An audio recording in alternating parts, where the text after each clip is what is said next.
আব্বা 100 টাকা দেন, কোচিং এ যাবো। তোর আর কোচিং এ যাইতে হইব না। কি কইতেছেন, কোচিং এর সময় দিতেছে গা। তোর না কইছি তোর কোচিং এ যাইতে হইব না মানে যাইতে হইব না। আজকে থেকে তোর সব পড়ালেখা বন্ধ। কে আব্বা, আমি কি কোনো ভুল করছি? আমার পড়ালেখা কোনো গাফিলতি আছে? আমি তো ক্লাসের টপার, জীবনে 1 থেকে 2 হই নাই। 12 বছর ধরে এই ফুচকার ঝালমুড়ি বেচা তোর যে পড়াইছি, কি করতে পারছস? তোর বাপের একটা কিছু কিনে দিতে পারছস? পারস তাই। আর আজকালকার টিকটকার কো দেখছস ল্যাম্বরগিনিতে ঘুরে, আর তুই তোর বাপের একটা ভ্যান গাড়ি কিনে দিতে পারলি না যে ভ্যান গাড়ি চালাবো ফুচকা বেচা। তুই আজকের থেকে আর কোনোদিন কোচিং এ যাবি না। তুই বাসায় যাবি ডিরেক্ট, আমি কিস্তিতে একটা আইফোন কিনে দিমু, ওটাতে তুই খালি টিকটক বানাবি। কি কইতেছেন আব্বা, আমি পড়ালেখা বাদ দিয়ে টিকটকার হয়ে যাবো? তুই 24 ঘন্টার ভিতরে 18 ঘন্টা টিকটক বানাবি, আর 1 মাসের ভিতর যদি তোর একটা টিকটক যদি ভাইরাল না হয়েছে না, তোর ঘরে ভাত নাই, ভাত একবারে বন্ধ। টিকটক বানাইতে গেলে আব্বা চুল টুল কালার করন লাগবে, একটু ছাপড়ি মাপড়ি হইতে হইবো না?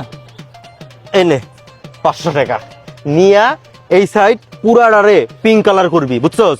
আর বাসায় যাবি, যে কি প্যান্ট কিনস, তোর তো চয়েসও নাই, যে একটা লাল কালার একটা প্যান্ট কিনবি, হলুদ কালারের শার্ট, আর এই যে রশি মশি আছে না, এটি গলার ভিতরে যেরকম যে থাকে, এটি সব কিনাবি না, বাসায় যা টিকটক বানাবি। আপনি দেখেন, আপনার আমি একদিন প্রাউড ফিল করামু, যাতে পাবলিক আপনারা কইতে পারে যে আপনি একটা টিকটকারের বাপ। ঠিক আছে বাবা, যাও মন দিয়ে টিকটক বানায়ো, আর তোমার বাপের নাম ঋত্বিক রোশন করো। হ্যাঁ ঠিক আছে, আমি এখনই সেলুনে যাইতেছি আব্বা। যাও বাবা যাও। আহারে আমার সোনা সওয়াল রে।